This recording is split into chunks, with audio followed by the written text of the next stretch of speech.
You know you can liven up your space by bringing the outdoors in. We hear designers say that all of the time, but is that true even in the dead cold of winter? You'll be surprised by what you can forage from your yard in January to enjoy as a wintry centerpiece. And our favorite part, you can do it all for free. Designer Jacey Davis is offering her advice today. It's great to have you on Studio 5. So to survive a Utah winter, we've come to decide here on this show, you've got to embrace it and you've got to enjoy it. And for you, you say that can start with the centerpiece. It's a centerpiece, yes. Yeah. No, actually skiing is what gets me through the winter, but you can't be in the mountains all the time. Yeah. So why not bring some of this beauty inside and enjoy it? Help us get us through the winter doldrums. And we need it most now. I mean, once Christmas comes down, we're used to celebrating and decorating and, you know, fussing the house full of Christmas joy, but we can bring that same feel, you say, January, February, and beyond. Your first step was kind of a backyard field trip, right? Yes, just grab some loppers and take a look at what's interesting and pretty to you and just have at it, because you're not going to hurt the plant or the tree because they're dormant at this time of year. Are you surprised what you can find even in winter, Totally, Jacey? there's so much that you can, if you just have to notice it. Yeah. Pay attention.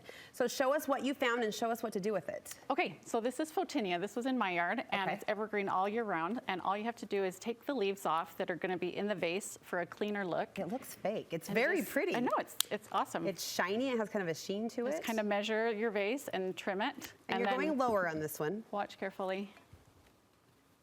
Voila. Voila. Done and done. It's simple, it's lovely, it's refreshing to look at. I had this in my mudroom for a little while, and every time I walked by, it's just a little break. I don't think it gets any easier than that. We love you for that. I know, right? I'd buy that at Target, wouldn't you? Totally. No, I was just going to say the style these days is minimalistic. It's more simple, so that speaks to the aesthetic we're craving, but gives you that jolt of fresh and green. Right. I love it. Okay, what's next? Okay, I got to put on my gloves for this one. She's gloving up. This vase is a lot more curvy and round. Yeah, more statement So you want something a little more upright. So these pine boughs work well for that. Look at that, not just for Christmas. Not just for Christmas, they're still around. And do you sometimes let the vase kind of guide your direction? Like you said, the vase is taller, it has more to it. It's curvy, so you want a little contrast, so you have something upright with something round. So the vase curves, the stems go straight. And then, don't overthink it, just start sticking them in. Look at that. And the temptation would be to overfill it. But winter has such a stark beauty that I think it's nice to see the branches and the needles. Yeah, embrace the gaps, embrace the simplicity like we mentioned. And then this is a little off-center, but I like the organic, just how it kind of flows off. You're showing those branches who's boss. I like it. And then here are some cute little blackberries that I found as well. I love that. They add a little different, a little bit of interest. Yeah, different texture, a little bit of color there, moody color. That's drama right there. The size of it, the generous size, and also the way it's moving. And those deep colored berries. I love that. That could be on an entrance table. It could be in a kitchen table. Coffee table. And suddenly our house is a little more alive. That's right. Right? During the dead of winter. All right, what's happening here? So opposite here, we have some awesome, gorgeous what is this called? I'm not going to be helped, Jacey. I'm sorry. I'm not in this category. But everyone out there is probably yelling at the TV right now. We appreciate all your ideas. That's right. You can't remember it. We'll go fireberry. Fireberry. I don't know. Fire horn, that's what it's called. Okay, she got it. She got it. Sorry. The more wild the branch you have, the more structured vase you want to do. So take your wildest branch, the biggest branch, and then fill it in. Okay. And I like how you're not intimidated by, like, I would throw this one out because it's going totally horizontal. Well, you want it to look a little funky and crazy. A little quirky. And then just fill this in. Careful, these are deadly. These thorns are learned by experience. Deadly, yeah.